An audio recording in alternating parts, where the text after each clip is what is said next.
Ici en Papouasie, on apprend souvent des choses, le unku. Quand le unku, quand tu es là, on te demande et puis tu confirmes ou bien tu infirmes. Je demande seulement. Voilà. Je demande. On a appris que tu tourner derrière le mur. On a appris que tu as été vendeur d'eau, boutiquier, cuisinier, réparateur de télé et autres. Tu confirmes? Je confirme. Je confirme.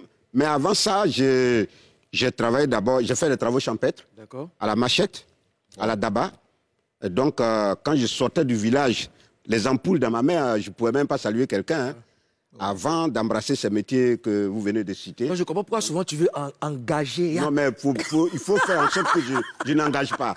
Voilà, voilà. Une main qui est passée dans tout ça là, non, c'est pas bon. C'est pas bon. Quand ça arrive à destination, forcément, tu prends sol d'abord avant de réfléchir. La destruction. C'est clair, c'est clair. Alors, vendeur d'eau, à quel moment? On va expliquer chaque étape. Vendeur d'eau, c'était au Burkina. Lorsque je suis allé, parce que j'étais malade, donc je suis allé au Burkina pour me soigner. Et quand ça allait, ça commençait à aller, j'avais commencé à marcher parce que quand je partais, j'étais paralysé, complètement paralysé. Wow. Paralysé où je n'arrivais même pas à me tenir debout, à plus forte raison marcher. Donc, c'est au Burkina que j'ai pu marcher, par la grâce de Dieu. On parle de quel âge? J'avais quel âge à cette époque? J'avais quel âge? Petit, c'était en 80, 81, 82. Ah ouais. Là, pendant ces 3 ans, j'étais au Burkina.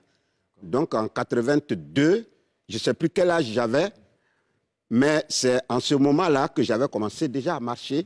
Et pour pouvoir subsister, parce que là, j'étais déjà grand garçon, j'avais des besoins aussi personnels.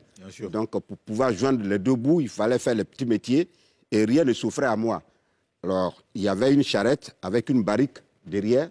Il fallait aller remplir cette barrique-là à la fontaine, faire le tour de la ville avec la barrique, le temps de trouver un acheteur. Quand il y a un acheteur, tu vides l'eau, et tu retournes à la fontaine pour... Acheteur de quoi? De la barrique ou l'eau? L'eau. Ah. L'eau. Okay. Donc, c'était de ça que je vivais. Ça devait être terrible. C'était terrible. Mais moi, en fait, la question que je me pose, c'est que pourquoi c'est au Burkina que tu allais te soigner? Oui, écoute, quand tu es malade, là où on te dit que tu peux trouver la guérison, c'est là que tu t'orientes. Ouais. Moi, j'étais là, on a fait le tour des villes et villages en Côte d'Ivoire, c'est à Gagnoa. Donc, on a fait le tour des villes et villages, des campements, dans les fins fonds des campements et tout, pour chercher la guérison. Mais rien n'y fit. Rien. Et je partais à la mort. Et moi-même, quand j'étais là, maintenant, je me disais, ah, là, c'est fini pour moi. Et même mes parents, ils avaient complètement perdu l'espoir et tout. Et au village, les gens qui venaient me saluer, ils venaient pour voir l'évolution de la maladie, à quel moment il va rendre l'âme, à quel moment il va rendre l'âme. Wow. Et l'oncle est arrivé. Quand l'oncle est arrivé, il a dit à la famille, celui-là, on peut le récupérer au Burkina. Ils disent, ah, si on peut le récupérer au Burkina, il faut l'amener. Bon débarras là. Voilà, on n'a plus d'espoir. Donc c'était juste, ben, écoute, on va l'essayer quoi. Bon, on va l'essayer. Mais moi, quand je partais, je n'avais plus l'espoir. Franchement, je ne pensais pas revenir. Et de quoi est-ce que tu souffrais? Bon, c'était quoi? C'était la tuberculose des os. Wow. La tuberculose des os qui m'avait complètement... C'est ça qui m'a donné cette malformation. Et à cette époque-là, c'était compliqué pour moi. C'est comme si on avait allumé du feu dans mon corps. Et au niveau des os, ça chauffait. Et c'était terrible. C'était terrible. J'arrivais plus à aller à l'école. Parce que pour aller à l'école, il faut marcher.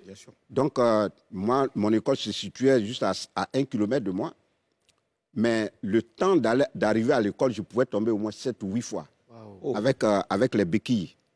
Mais arrivé à un moment, je ne pouvais plus me tenir sur mes pieds. À plus forte raison, utiliser les béquilles. Donc, c'était fini. L'école, c'était fini pour moi. Et voilà. Et quelle classe déjà? J'étais au CM2. Au CM2. Wow. D'accord. Alors, boutiquier? Boutiquier, c'était à Gagnoa. Quand je suis revenu du Burkina... déjà, quand tu es revenu, comment ceux qui n'avaient plus d'espoir t'ont accueilli? Comme un diable. Ah ouais. Comme un diable, oui. Comment il a pu revenir? C'est qui ça? Où ils l'ont amené? C'est dans quel marmite? Mais qu'est-ce que c'est? Voilà. Donc, je reviens. L'école, c'était perdu pour moi parce que pour aller à l'école, maintenant, il fallait payer. Mais les parents n'avaient pas les moyens d'assurer l'école, donc il fallait se jeter dans la vie active. Donc, me voilà avec les petits métiers, notamment la gestion d'une boutique, la boutique des Malaka. Après, il a fermé sa boutique, il allait aux États-Unis. Qu'est-ce qu'il fallait faire? J'ai commencé à vendre le café à Boki, au bord de la route. Après le café à Boki, il y a quelqu'un qui m'a embauché dans son kiosque à café comme cuisinier, vendeur de kiosque. Je suis allé là à la gare, la grande gare de Gagnoa. À cette époque-là, ceux qui fréquentaient la gare de Gagnoa, ils savent de quoi je parle. S'ils regardent en tout cas cette émission, ils savent de quoi je parle. Ceux qui ont fait Gagnoa, ils savent de quoi je parle. À Garayou Babré. À la grande gare de Gagnoa. Au centre, on passe là. À la grande gare de Gagnoa. Donc, si tu vas à Gagnoa, sans passer par là, c'est que tu n'es pas là. Voilà, donc c'est là que ça s'est passé. D'accord. Réparateur de télé. Réparateur de télé, ça, parce que après, j'ai vu que c'était compliqué. Parce que là, en tant que vendeur dans le kiosque à café, j'avais 6 000 francs par mois. Et Allah. Oui, 6 000 francs. Mais encore, faut-il payer les 6 000? 6 000 par mois. Oui. C'était pour payer quoi ça? Il y avait arriéré. Il ne payait pas. Il payait pas. Donc, j'ai vu que c'était peine perdue. Et j'ai un ami, Ibrahim Kone, qui est à Gagnon actuellement. Lui, il faisait les réparations de télé, radio et tout. Il m'a dit, au lieu de trimer comme ça, viens apprendre un métier au moins. J'ai vu que ce n'était pas bête.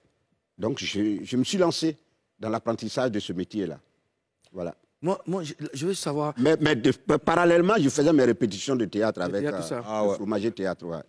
Quand tu as été malade, c'est vrai qu'il n'y avait plus d'espoir. À quoi est-ce que tu t'es accroché pour rester... pour rester zen, quoi, pour résister En toute chose, il faut savoir que Dieu existe. Voilà. Quand tu as perdu l'espoir, le seul pilier sur lequel tu peux t'accrocher, c'est Dieu. Tu te dis... Dieu, il est là, c'est lui qui donne la vie, c'est lui qui la reprend. Donc, je m'accroche à lui, tout ce qu'il fait, c'est bon. De toutes les façons, si la mort arrive, ça n'aura pas commencé par moi. Et ça ne va pas se terminer par moi. Tout ce que Dieu fait est bon. Donc, je n'attends que lui, je m'accroche à lui et j'attends avec beaucoup d'espoir.